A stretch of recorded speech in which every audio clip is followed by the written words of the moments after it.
एक लाल छत वाले प्यारे से घर में मिट्टेंस बिल्ली और स्क्वीकी चूहा रहते थे। दो अलग अलग दुनिया के शासक। दोनों को लगता था कि घर सिर्फ उनका है। मिट्टेंस धूप में बैठती थी, खुले जगहों की रानी, जबकि स्क्वीकी गुप्त सुरंगों में घूमता था, हमेशा उस फूला हुआ राक्षस से डरता रहता था। एक दूसरे से अनजान वे एक ही घर में रहते थे, डर और गलत फहमी से बंटे हुए, जब तक कि एक स्वादिष्ट चुनौती जल्द ही उनके भाग्य को एक साथ नहीं ले आई। एक सुबह घर की मालकिन चेडर पनीर का एक शानदार टुकड़ा घर लाई, उसे रसोई के शेल्फ पर ऊंचाई पर रख दिया। उसकी खुशबू पूरे घर में फैल गई। मिट्टेंस को उसकी नींद से जगा दिया और स्क्वीकी को उसके छिपे हुए घोंसले से बाहर निकाल लिया। दोनों ने पनीर को देखा। दोनों उसे चाहते थे, लेकिन शेल्फ बहुत ऊंचा था। किसी को नहीं पता था कि दूसरा इस इनाम को पाने की योजना बना रहा है। सुनहरे टुकड़े के लिए एक शांत, ऊंची दांव वाली प्रतिद्वंद्विता के लिए मंच तैयार था। मिट्टेंस ने अपनी पूरी ताकत लगाकर किचन काउंटर पर छलांग लगाई। उसकी आंखों में चमक थी, मानो जीत बस कुछ ही पल दूर हो। लेकिन जैसे ही वह काउंटर पर पहुंची, उसके पंजे फिसल गए। वह संतुलन खो बैठी और धड़ाम से नीचे गिर गई। उसकी इज्जत को गहरी चोट पहुंची।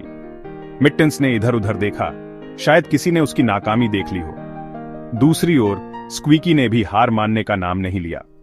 उसने चिकनी लकड़ी की सतह पर चढ़ने की कोशिश की, अपने छोटे छोटे पंजों से पकड़ बनाने की कोशिश की, लेकिन हर बार वह फिसल जाता और नीचे गिर जाता।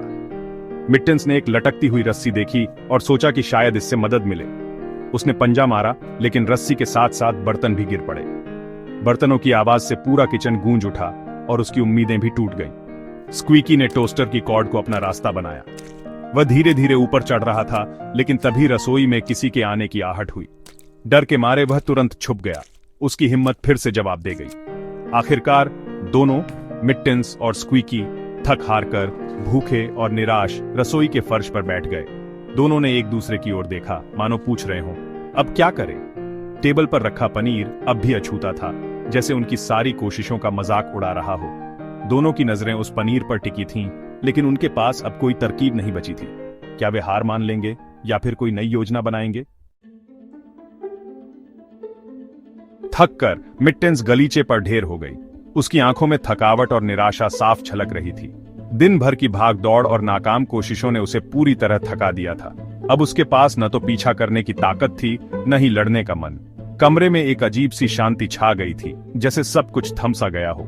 स्क्वीकी, जो अब तक डर के मारे छुपा हुआ था, मिट्टेंस की हालत देखकर उसके मन में हमदर्दी की एक चिंगारी जगी। वह धीरे धीरे, बहुत संभल कर अपनी छुपने की जगह से बाहर निकला। उसकी आंखों में डर के साथ साथ जिज्ञासा भी थी। उनकी आंखें मिली, न कोई फुसफुसाहट, न कोई पीछा, बस आपसी हार और थकान। दोनों ने महसूस किया कि अब लड़ाई का कोई मतलब नहीं रह गया है। एक पल के लिए वे दोनों प्रतिद्वंद्वी नहीं, बल्कि एक जैसी मुश्किलों से जूझ रहे साथी लग रहे थे। तभी स्क्वीकी ने हल्की सी चींची की और अपनी छोटी सी उंगली से शेल्फ पर रखे पनीर की ओर इशारा किया। उसकी नजरों में एक नई उम्मीद थी। क्या दोनों मिलकर उस स्वादिष्ट पनीर तक पहुंच सकते हैं? उसने मिट्टेंस की ओर देखा, जैसे साझेदारी का प्रस्ताव रख रहा हो। एक बिनकहा समझौता बन गया। दोनों की आंखों में सहमति की चमक थी। अब वे प्रतिद्वंद्वी नहीं, बल्कि एक टीम के सदस्य थे, जो एक ही लक्ष्य के लिए साथ आ गए थे। स्क्वीकी ने टोस्टर के कॉर्ड की ओर इशारा किया, फिर मिट्टेंस की ओर देखा। दोनों ने मिलकर एक योजना बनाई, कैसे पनीर तक पहुंचा जाए। अब वे अपने अपने हुनर का इस्तेमाल करने वाले थे। मिट्टेंस ने सिर हिलाया। उसकी आंखों में अब थकान की जगह उत्साह था।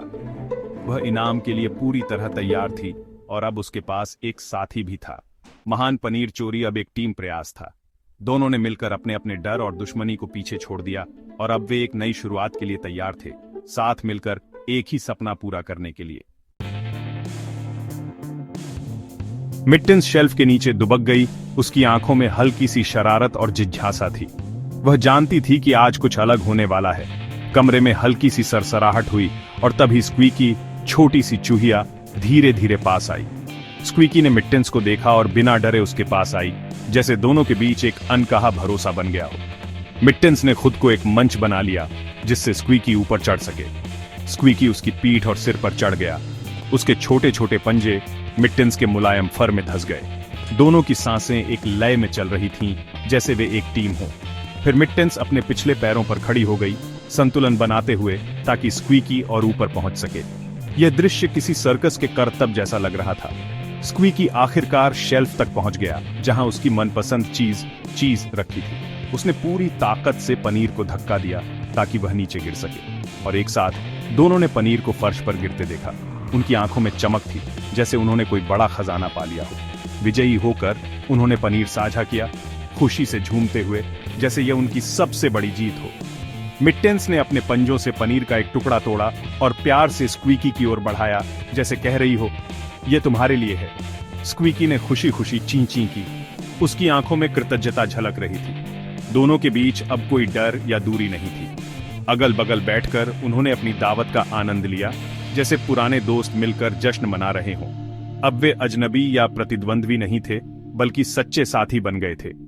उस दिन से मिट्टेंस और स्क्वीकी सबसे अच्छे दोस्त बन गए। वे साथ खेलते, हंसते और हर चुनौती का सामना मिलकर करते। उन्होंने सीखा कि टीम वर्क और दोस्ती से कोई भी मुश्किल आसान हो जाती है, चाहे वह पनीर तक पहुंचना हो या कोई और सपना। अपने प्यारे से घर में जहां हर कोना उनकी दोस्ती की कहानी कहता था, वे हर दिन को खास बनाते।